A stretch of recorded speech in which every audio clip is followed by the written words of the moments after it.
Rupture de Josepa et Paga à cause du casier judiciaire bien chargé de ce dernier. Ilan unfollow Maeva Ganam, il réagit.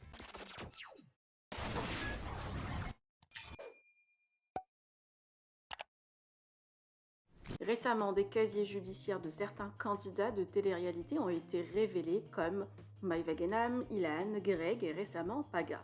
Ilan a profité pour prouver son innocence auprès de ses fans, mais beaucoup d'internautes ont un doute sur le fait qu'il soit derrière cette histoire.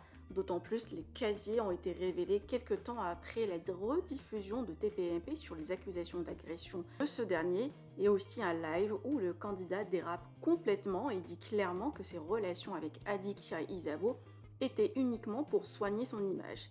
Des propos qui ont vivement choqué la toile. Dans la foulée, Maeva et Ilan se sont unfollow.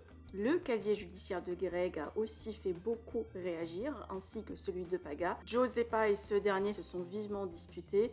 Alors, est-ce à cause du casier judiciaire, comme a dévoilé Navi de Cherche? Quant au compte Instagram Shayara TV, la blogueuse a révélé que Josepa reprochait à Paga le fait qu'il passe plus de temps avec ses amis, surtout les filles, et a décidé de quitter sa maison pour dormir à l'hôtel. Est-ce la fin du couple? Je vous laisse avec les explications de Ilan sur les casiers judiciaires. Qui croire selon vous? Est-il derrière tout cela? Vous pouvez partager vos avis en commentaire et n'oubliez pas de liker la vidéo et de vous abonner à la chaîne. J'espère que vous allez bien. J'ai pas pris la parole avant parce que j'étais pas mal occupé. Comme je vous ai expliqué, il m'est arrivé une dinguerie. Il y a mon adresse, mon numéro de téléphone, mon casier judiciaire, tout ce que j'avais en cours dans ma vie qui est sorti sur YouTube, normal. J'arrive pas à comprendre comment quelqu'un peut donner ces informations. Et je sais que c'était la vérité parce que quand j'étais petit, je sais pas, j'étais gamin, j'ai des amis, enfin des copains de l'époque, qui avaient cassé des tuiles et une antenne dans l'hypothèse où un policier s'est fait piéger, donc s'est fait appeler par un autre commissariat pour avoir ces informations. Voilà, dans cette hypothèse-là, je veux bien comprendre, mais pourquoi un commissariat appellerait un autre commissariat, sachant que lui-même peut consulter seul les informations. Donc c'est ça, sur un toit d'école, et j'avais été reçu comme témoin dans cette affaire. Au début, j'avais été mis en cause. Bon, moi, j'avais rien fait, donc au final, j'avais rien eu. Mais eux, ils avaient été condamnés justement aux réparations de tout ça. J'ai changé de numéro, je suis parti de chez moi parce que je commençais à recevoir des dingueries. Je vais pas tout vous montrer.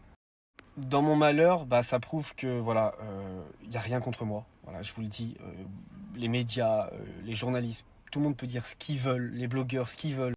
Et moi, à l'heure actuelle, je vous le dis, j'ai aucune autorité, rien qui m'a convoqué pour une plainte ou pour quoi que ce soit. Rien. Rien. Et ça fait 8 mois maintenant.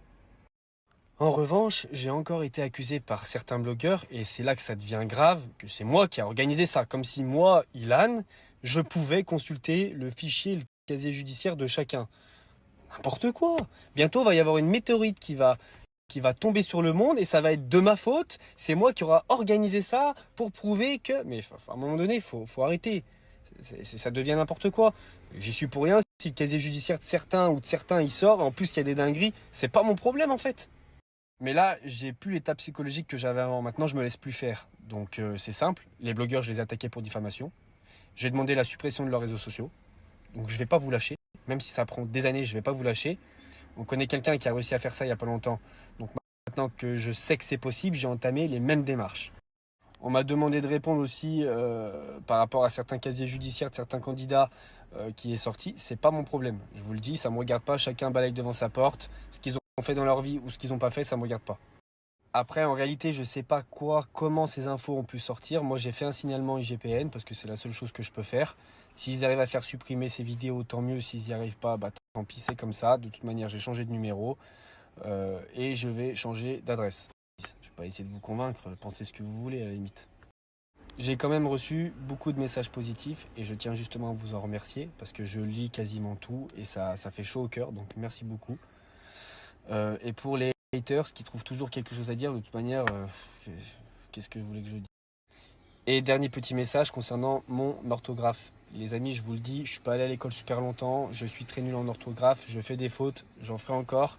Je me suis pas mal amélioré justement par respect pour ma communauté, mais ça m'arrive encore de faire des fautes. Arrêtez de me juger là-dessus, ça m'a pas empêché de réussir ma vie, ça m'a pas empêché de remplir mon frigo, ça m'empêche pas de manger, ça m'empêche pas de vivre. Vous voyez ce que je veux dire? Il y a des gens qui sont faits pour l'autographe, il y a des gens qui sont faits pour les maths. Moi, je suis très fort en maths, c'est ce que je veux dire, mais je suis nul en orthographe. Voilà, c'est comme ça. Et j'ai autre chose à foutre de ma vie avec tout ce qui m'arrive et le travail que j'ai par-dessus la tête que aller prendre des cours de grammaire.